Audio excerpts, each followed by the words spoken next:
والتين والزيتون وطور سينين وهذا البلد الأمين لقد خلقنا الإنسان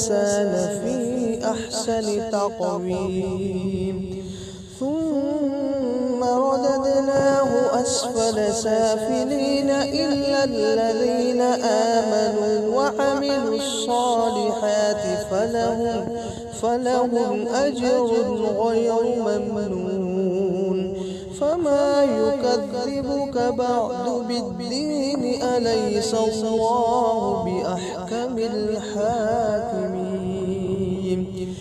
بسم الله الرحمن الرحيم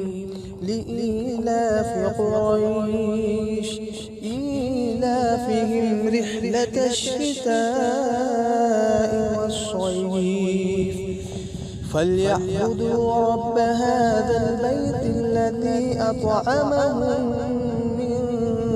جوع وآمنهم